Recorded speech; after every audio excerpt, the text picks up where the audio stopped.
I have already started with the chapter 10 space mission. Now today we will see about the orbits of artificial satellites. Now orbits, there are two different orbits जहाँ पे satellite revolve करते हैं. Basically वो एक circular या फिर elliptical shape में क्या करते हैं, रिवॉल्व करते हैं. वो उनको एक जगह लगती है तो वो कैसे भी रिवॉल्व नहीं करते. अगर आपका अर्थ, जैसे suppose this is your earth, ठीक है, ये आपका अर्थ है, ये आपका सपोज अर्थ है, ठीक है, तो वो रिवॉल्व जब करते हैं तो ऐसा सर्कुलर ऑर्बिट में रिवॉल्व करेंगे या फिर इलिप्टिकल ऑर्बिट में क्या करते हैं, सैटेलाइट क्या करते हैं, रिवॉल्व करते हैं. दे हैव अ पर्टिकुलर, मतलब कोई भी इसमें कभी सीधा जा रहा कभी टेढ़ा जा रहा ऐसा नहीं होता है. It depends on their height के ऊपर डिपेंड होता है कि वो कैसे क्या करने वाला है, मूव करने वाला है. Whether the orbit shall be parallel to the equator or making some angle with the it, अलग अलग एंगल से भी वो होता है, बट मोस्टली वो लोग होते हैं सर्कुलर और इलिप्टिकल ऑर्बिट में वो लोग मूव करते हैं. जो सैटेलाइट्स होते हैं एक स्पेसिफिक हाइट के ऊपर क्या होते हैं, लॉन्च होते हैं. लॉन्च करने के लिए उनका एक व्हीकल होता है, लॉन्चर व्हीकल, जिससे वो क्या होता है, वो एक स्पेसिफिक हाइट पे जाके रुकता है.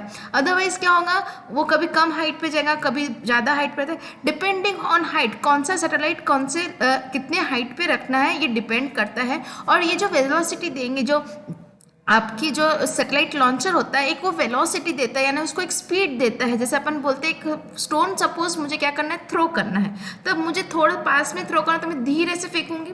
और अगर मुझे बहुत दूर तक फेंकना तो मैं उसके ऊपर ज़्यादा फोर्स लगा के ज़्यादा वेलोसिटी दे के वो क्या होगा, दूर तक जा सकता है. सिमिलरली वैसे ही क्या होता है, सैटेलाइट को एक वेलोसिटी देनी पड़ती है कि वो अपना टेंजेंशियल पोजिशन पे वो जा सके. जो वेलोसिटी देते हैं उसे अपन बोलते हैं क्रिटिकल वेलोसिटी. जो क्रिटिकल वेलोसिटी का फॉर्मूला है, अब डिराइव करेंगे, वो नेक्स्ट इसमें देखते हैं. और वो जो दिस इज, मैंने बताया था कि जैसे ये अर्थ है, ये आजू बाजू सैटेलाइट है. सपोज ये सैटेलाइट आपका सर्कुलर ऑर्बिट में क्या कर रहा है, मूव कर रहा था, तो इस ऑर्बिट को अपन बोलेंगे satellite of the earth. As we have studied in the first chapter कि जो वेलोसिटी होती है वो अपन उसको क्रिटिकल वेलोसिटी को डिनोट करते हैं mv² upon r, where m is the mass of the satellite, v क्या होंगी, वेलोसिटी होंगी, और r इज द रेडियस, जो पूरी रेडियस होती है वो. अब यहाँ पे जो ये r है आपका, ये वाला जो r दिख रहा है, that is the radius of the earth, and this is h is the height of the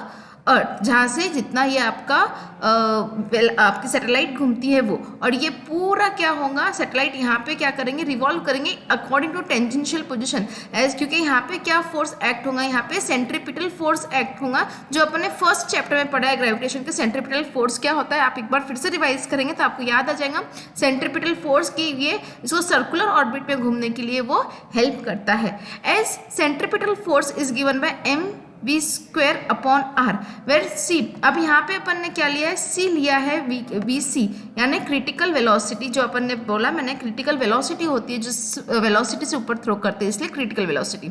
now centripetal force is provided by the earth, gravity of the earth. Centripetal force will be equal to the gravitational force. जो centripetal force रहेगा किससे equal रहेगा, gravitational force between the earth and the satellite. जो यहाँ पे अब gravitational force कैसे denote करते हैं, according to first chapter, Gmm upon r plus h. Why we have taken r plus h here, because r is the radius of the earth and h is the height. तो total उसकी radius क्या हो जाएंगी, small r आपका radius of the earth होता है और h आपकी क्या हो जाएंगी, sorry capital R radius of the earth and h is the height.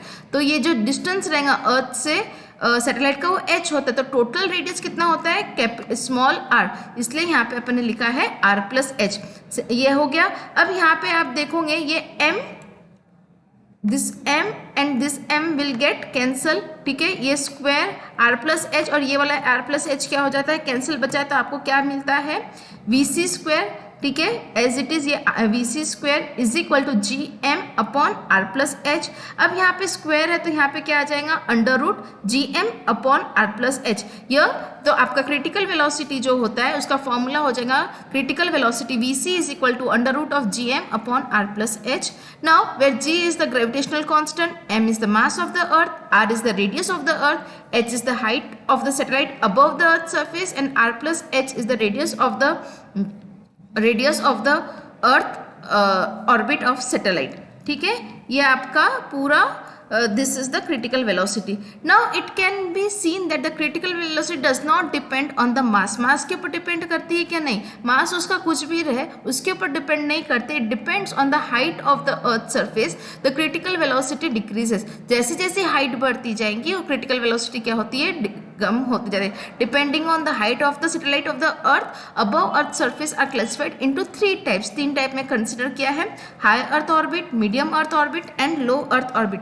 First of all we will see about the high earth orbit. High earth orbit जो होता है सबसे ऊपर होता है और उसका जो किलोमीटर होता है अर्थ से वो कितना होगा? 35,780 किलोमीटर होता है. ठीक है, this is the greatest. Height वाला अपन बोलेंगे कि अर्थ सरफेस होता है the height of the satellite orbit above the earth surface, यानी ग्रेटर देन और इक्वल टू अगर 35,780 किलोमीटर होता है तो उसे अपन बोलेंगे हाई अर्थ ऑर्बिट. इसे अपन बोलेंगे high earth orbit. As the satellite revolve in this orbit, यहाँ पे रिवॉल्व करेगा तो वो क्या होता है, जितना उसको टाइम कंप्लीशन लगता है, सैटेलाइट को गोल घूमते हैं. ठीक है, ये गोल पूरा घूमेगा तो उसको कितना टाइम लगता है? 24 आवर्स लगते हैं 1 रिवॉल्यूशन कंप्लीट होने को. तो वही अगर देखते हैं कि अर्थ को भी कितना लगता है? 24 आवर्स होते हैं. तो अर्थ को भी गोल घूमने में कितना करता है? 24 आवर्स. और अगर बात करते हैं इसकी सैटेलाइट को, उसको भी कितना लगता है? 24. तो दोनों एक साथ पैरेलल में होते हैं, इसलिए इस सैटेलाइट को अपन एक और नाम से दे सकते हैं जियो सिंक्रोनस सैटेलाइट, क्योंकि दोनों साथ सिंक्रोनाइज यानी एक साथ होना, सिंक्रोनाइज करते जैसे अपन बताते हैं कि आपकी प्रैक्टिस का डांस सिंक्रोनाइजेशन नहीं है तो एक साथ सभी का नहीं आता है. तो यहाँ पे सैटेलाइट दोनों एक साथ अगर घूमते हैं तो सिंक्रोनाइज हो रहे हैं, एक ही टाइम ले रहा है, तो इन सैटेलाइट को बोलते हैं जियो सिंक्रोनस सैटेलाइट.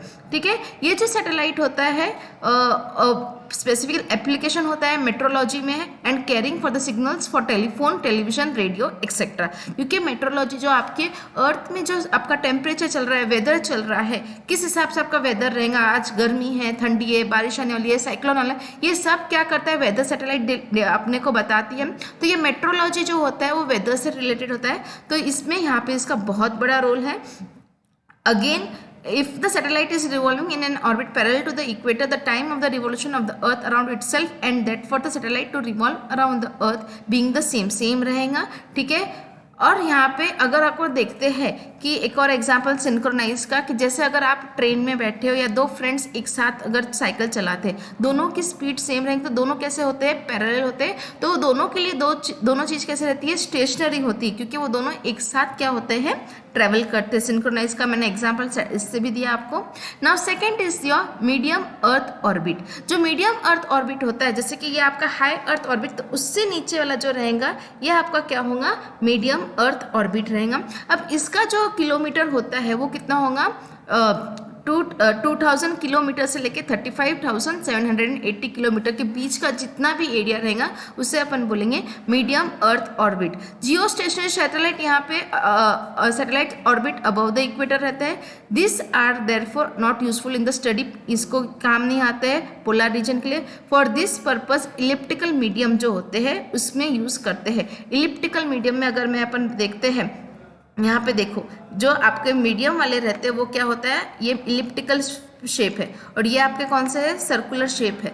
तो आपके यहाँ पे जो इलिप्टिकल शेप में क्या होता है? मीडियम अर्थ ऑर्बिट के सैटेलाइट घूमते हैं और हाई इसके यहाँ पे से गोल में घूमते हैं और लो के भी क्या होंगे? अर्थ से राउंड में घूमते हैं. बट मीडियम अर्थ ऑर्बिट के होते हैं वो इलिप्टिकल पार्ट में घूमते हैं, क्योंकि यहाँ पे जो पोलर रीजन की अपने को अगर कुछ देखना रहा तो सर्कुलर पार्ट से नहीं देख सकते, तो वो आपको इलिप्टिकल से पोलर ऑर्बिट्स भी इसको पोलर रीजन का उसको पूरा स्टैटिस्टिक्स दे सकते हैं. तो it is also called as the polar orbit. ठीक है, मीडियम अर्थ ऑर्बिट को पोलर ऑर्बिट बोलते हैं. हाई अर्थ ऑर्बिट को क्या बोलते हैं? जियो सिंक्रोनाइज ऑर्बिट भी बोलते हैं, अपने सैटेलाइट्स बोल सकते हैं. ठीक है, ये आपको ध्यान रखना है, एमसीक्यू में इस टाइप के क्वेश्चन पूछ सकते हैं. Some of this satellites revolve in a circular orbit at a height of around 20,200 kilometre above the earth. कुछ ही, सभी नहीं बोल रही, मोस्टली कहाँ होते हैं? इलिप्टिकल में घूमते हैं और बाकी कुछ रहते हैं वो गोल इसमें घूमेंगे और उनकी पोजीशन रहेंगी 20,000 to 200 kilometre. Global position satellite revolves in such orbit. यहाँ पे कौन से यूज़ होते हैं? Global position. जो ग्लोबल पोजिशन के लिए जो यूज सैटेलाइट्स होते हैं वो यहाँ पे यूज़ होते हैं. Now third one is low earth orbit. इसकी जो किलोमीटर होती है 180 किलोमीटर। अर्थ सरफेस से बात करते हैं, अगर ये अर्थ है उसके सरफेस से जो किलोमीटर होते हैं वो आपके ऑर्बिट्स होते हैं, वो होते हैं 180 किलोमीटर से 2000 किलोमीटर के अबव तक रहते हैं। ठीक है, इसको बोलते हैं low earth orbit. Satellite use for scientific experiment and atmospheric studies.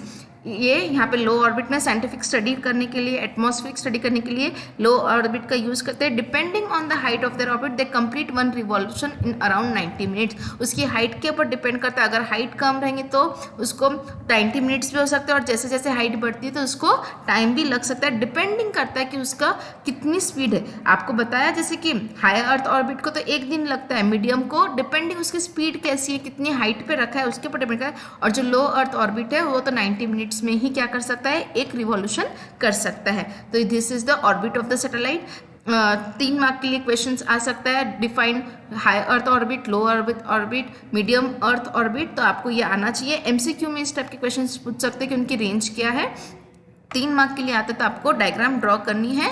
So we have completed. या कुछ रहेंगी डिफिकल्टी तो आप मुझे गूगल मीट पे पूछ सकते हो। Thank you.